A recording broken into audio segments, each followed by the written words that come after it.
not controlling in any way, shape, or form, didn't want to be, just wanted to come in and make a killer record.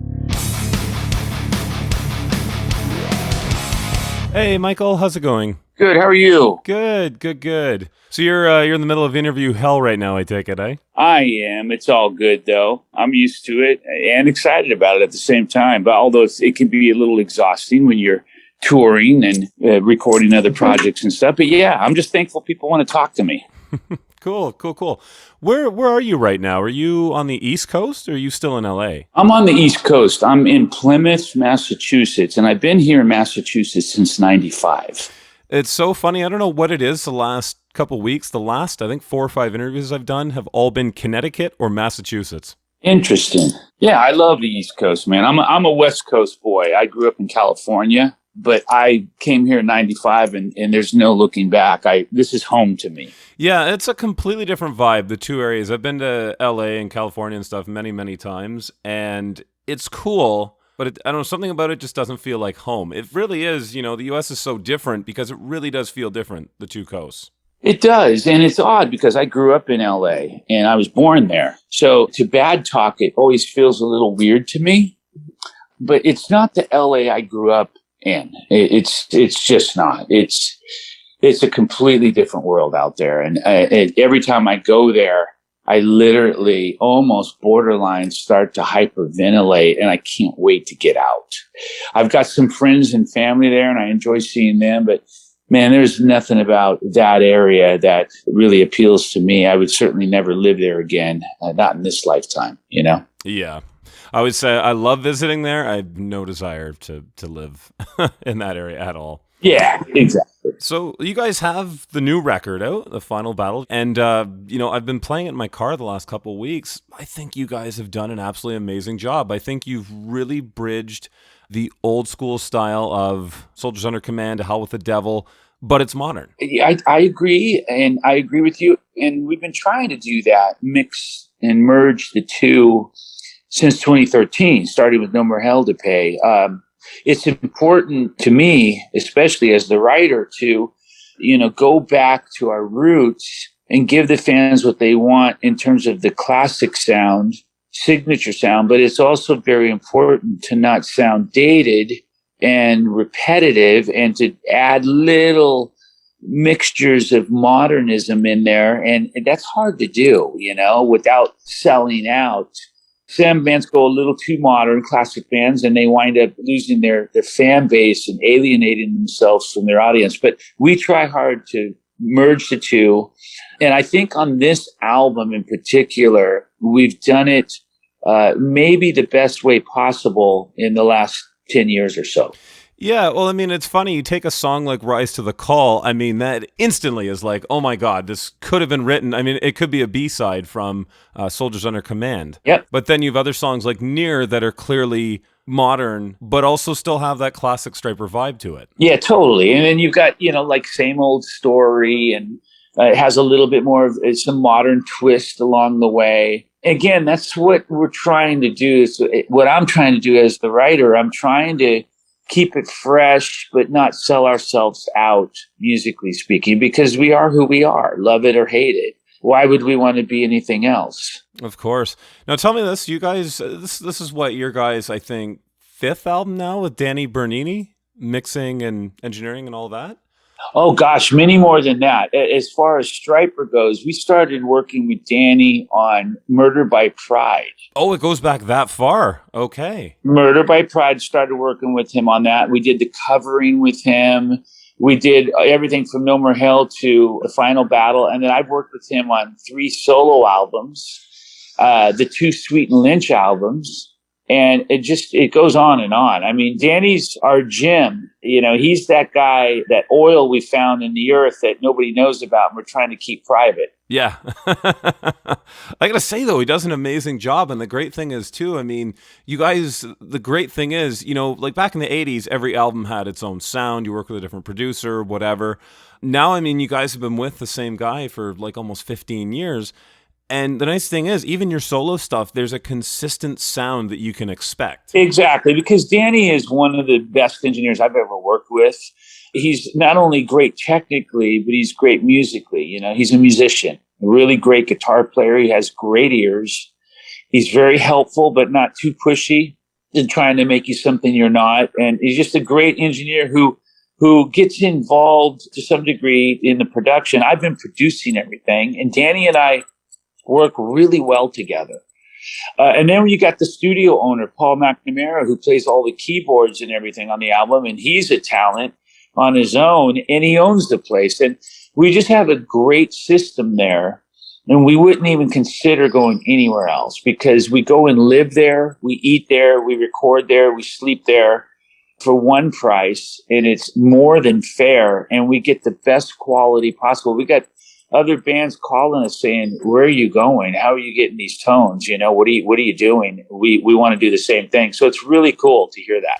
So another engineer you worked with is Kenny Lewis. How did you two end up working together? Because no, you guys have been together 25 years, something like that. You've been working with him as well.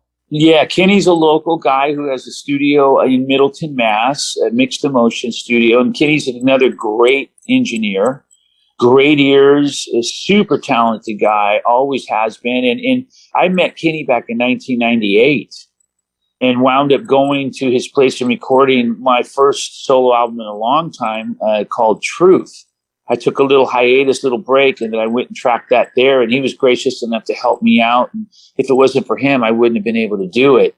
And we still use Kenny. I go to Kenny for tracking guitar solos and some vocals and some keys and vocal editing. And still always use him on every album. Oh, that's fantastic. So, I mean, between the two, you guys have a great team. And the results show, going back to Murder by Pride, it's like, even, Reborn sounded great, but I feel like from Murder onward, you guys had found that sound that you've stuck with and it works. I mean, you guys could do a compilation record, throw it all on one disc and it works. It really does. It works. And you can hear the little differences in the production. We're always trying to improve things. This time around on the final battle, we did some different things. We used different cymbals, some different mics on the kit, drum kit. Guitars were tracked differently. We wound up tracking through an EVH 50-watt EL34 head into a Captor X 2-note. So we went direct. Oh, so you guys weren't even using cabinets this time around? We did not. For all the rhythm tones, we did not use any cabinets. And it really kind of brought about a little different tone. And it's funny because everyone's commenting on the guitar tone. There's just something about it. It's like more in your face. And that's why. Because we're always trying to make improvements and up the game. Yeah, well, the 2-note stuff is brilliant, too, for that. I remember the first time I heard their stuff and went, oh, my God, like this sounds real, like that never used to happen with like a sim or anything else. No. And, they've really got that down and all their EQ curves. And that's what it's all about with going direct is just losing all the highs and all the real lows and dialing it in right. But, they've got it down. They're great. I had the aux. I wound up sending that back. I didn't care for it as much, but I love the Captor. I have the Captor and the Captor X. I love both of them. They're great. Oh, that's awesome. Now, how is Oz doing? I know in the last year or two he's had a bunch of medical issues. How is he doing now? He's doing great. Oz is doing great. He had a couple surgeries, and he's doing really well. And then I had my eye surgeries. I had 3 of those, and I'm doing well as well. Oh, good. So he was able to play on the record as well then, eh? Yeah, he was able to play on the record. It was difficult for both him and I to play on the record. I had come out of a surgery and I had to kind of keep my head down somewhat and wear an eye patch, and I couldn't see out of my right eye. So that made things tricky for me. Oz was able to play and didn't have too much difficulty, and we were able to get through it. We allowed a little extra time for both of us. My brother's shoulder was also giving him problems at the time. He had like some injections and thought he needed rotator cuff surgery. And, we went in there kind of beat up, but we all got through it. Yeah, what a final result to show for it at the end. Now, speaking of members too, you guys added Perry Richardson a couple years ago from Firehouse and Trace Atkins and the other things he's done. Was he a previous friend of the band? Like, did you guys know him from the Firehouse days, or is he someone you've come into contact more recently? He was only an acquaintance. We weren't friends. We met him over the years. He was actually in a band called Max Warrior with CJ Snare, and they opened for us way back when we played the Carolinas back in the '80s. I believe it was in '86 when they opened for us. But yeah, he's got pictures of us with him, and he's always been a big fan of the band and appreciated and respects what we do.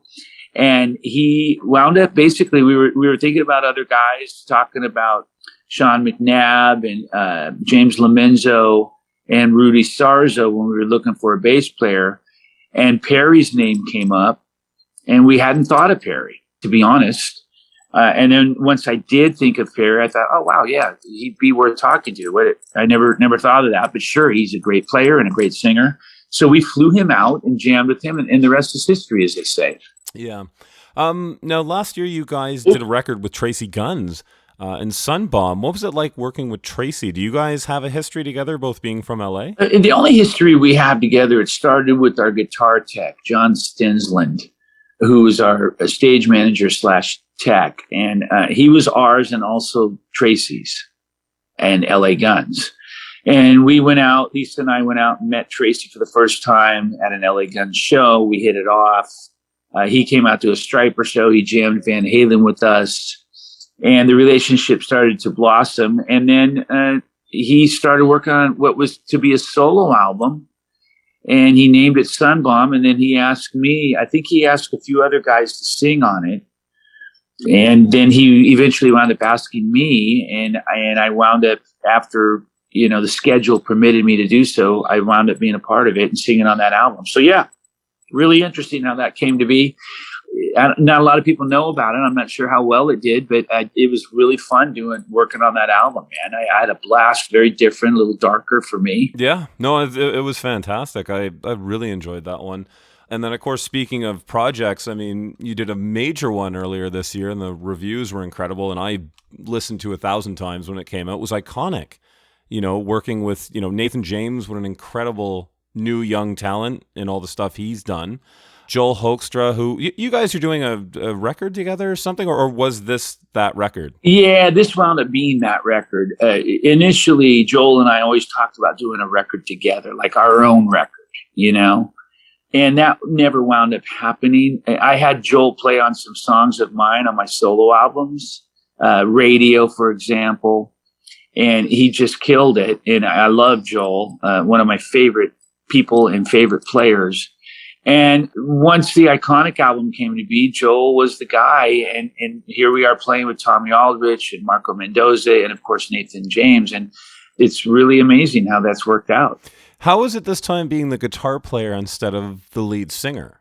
Because other than Boston, I can't really, where you sort of did half of it anyways, I can't really think of you playing just guitar on too many things. Yeah, well, the thing is I'm a guitar player first.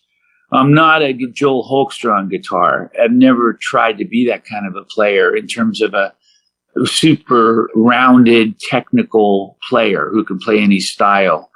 I'm really, I do what I do, and I have a very unique style.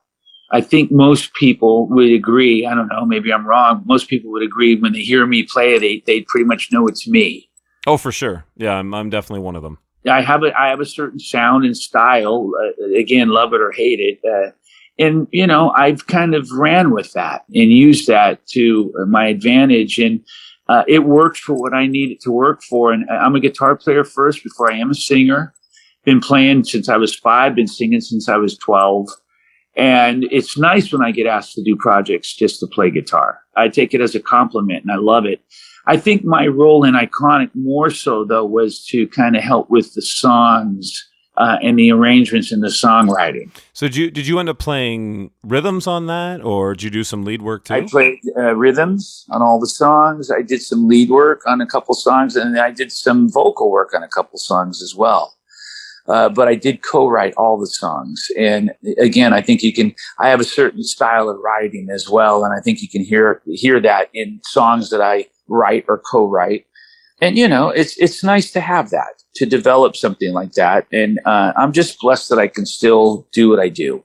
that people want to work with me, and that I'm given these opportunities. It's a true blessing, man. And I never, ever take it for granted because, it could end tomorrow. I mean, I don't know what tomorrow's going to bring, regarding health or the state of the world or what have you. We don't know what's up for us in the near future. So I'm very thankful to have these projects. And when I'm gone, for people to look back on the legacy of whatever legacy I have and say, wow, look what he accomplished, look what he did. And it feels good to have that. And I'm very blessed.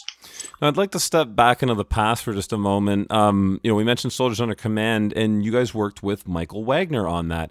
How is it working with him as a producer? Like, I know, some producers are very hands-on. Some are just, they're there to hit record and mix the thing at the end. What role did Michael play on that album, and any stories that you can remember from making that record? Well, what I recall is Michael, we were super excited about working with Michael because he was our first shot at a world-renowned producer. Like, wow, this guy, when we had been doing demos on our own, and then we worked with an in-house label producer, and then here comes Michael Wagner. It's like, okay, wow, here we go with the real producer. And my take on Michael was one of the sweetest guys ever. Doesn't have that typical producer vibe, which is a little bit almost a cocky vibe. Like, I've been around the block. I know what I'm talking about. You don't. Listen to me. And that's it. You find that in a lot of producers. He didn't have that at all. He was just smiling ear to ear, there to have a good time, not controlling in any way, shape, or form, didn't want to be, just wanted to come in and make a killer record. And he's a very talented guy, knows, a very musical guy. And I know he's very hands-on because I've heard that from other bands. But the difference with us is we literally had all those songs worked out note for note. So there was no, tearing apart of the songs and having to try to pull out the best performance and figure out the best performance, because literally we knew what we were singing and playing note for note. So we just went in, he hit record, used his amazing engineer skills, and then we performed. I would go sing the song and it would be like 1 or 2 takes, and Michael would just say, wow, great. I love it. And that would be it. And then we'd go do a guitar solo, and same thing. We'd play it and he'd say, yes, amazing, and it just, the whole process was that way for, I think it took us around, I want to say 9 days to track that album. And then he mixed it while we went to Japan. So it was like a 2-week process, almost 3-week process. Well, that's quick. So you guys were in and out. Well, I mean, again, you said you knew the songs, everything was ready. So yeah, let's go in, record, and off you go. We knew them. We had been playing some of those songs out. There were only a few that we hadn't been playing a lot. I think Together Forever was one. But we were playing songs like Soldiers and Makes Me Want to Sing. We were playing those out live for a year before that.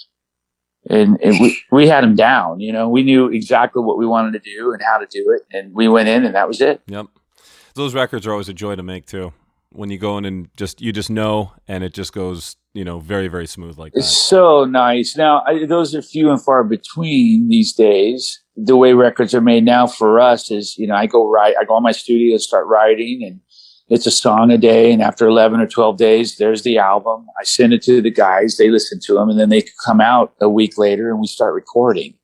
So it's a different process now. We're all kind of figuring things out as we go.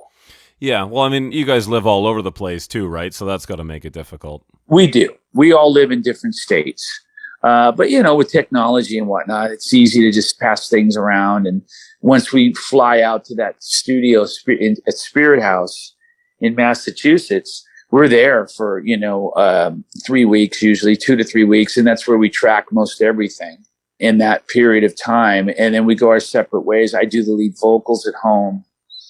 And then I go back to the studio with Danny and we mix it. Yeah. And like you say, I mean, you have that kind of relationship now. You can just go and you know exactly what's expected and what each other's going to do and all the rest of it.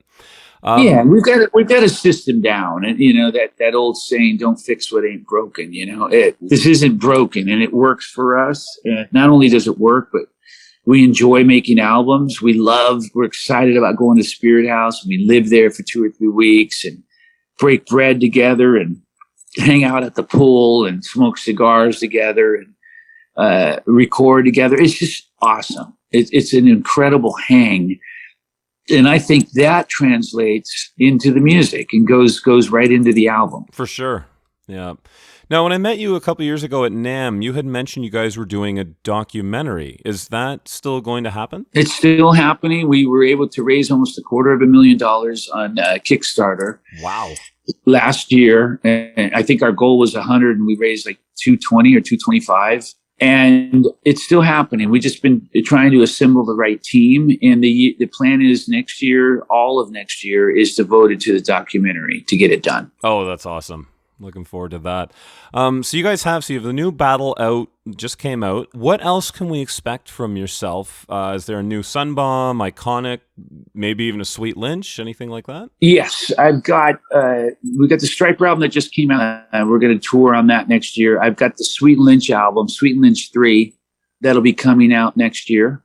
That's going to be mixed into this year. And I'm assuming it'll come out sometime around March, April, May, June, somewhere in that time period. And then I'm starting on a new album with Alessandro Del Vecchio at Frontiers and myself. It'll be along the lines of like a Toto Boston Journey style. Oh, cool. And then I finished a year and a half ago an inspirational album. It really completely different from anything I've ever done. People will listen to it and say, "Is that you?" And it's very different. And that'll come out next year. And then I also have another solo hard rock metal album. All the music is written and recorded for. And I'll finish that up next year. And that'll come out probably the following year. And then we start working on a new Iconic album beginning of next year as well. Oh, that's crazy. My God, you've got a lot of stuff in the pipeline right now, which is great, though. Yeah. A lot of stuff going on. And it's really, really amazing. And I'm just blessed to have it all and be able to do it, Oh, that's great. All right, Michael, I want to thank you so much for taking the time out to do this and absolutely loving the new record. I think you guys have really hit it out of the park. And, like I said, you've got that perfect balance of modern, old school stuff. And, I'm hoping you guys do another. Really, really loved what you had going on. And I'm looking forward to the upcoming records that you've got in the pipeline. Thanks so much, Brandon. I really appreciate it, man. We appreciate the support, you waving the flag, and I hope to see you at a show soon, man. Can do. Yep, I'm looking forward to it too. Yeah, it's been since before COVID since I saw you guys, so looking forward to catching you out on the road as well. All right, brother. Look, God bless you. Have a great day and week, and keep enjoying the album. All right. Thanks so much, Michael. Thanks. Okay, man. Bye-bye. Thanks again. Bye-bye.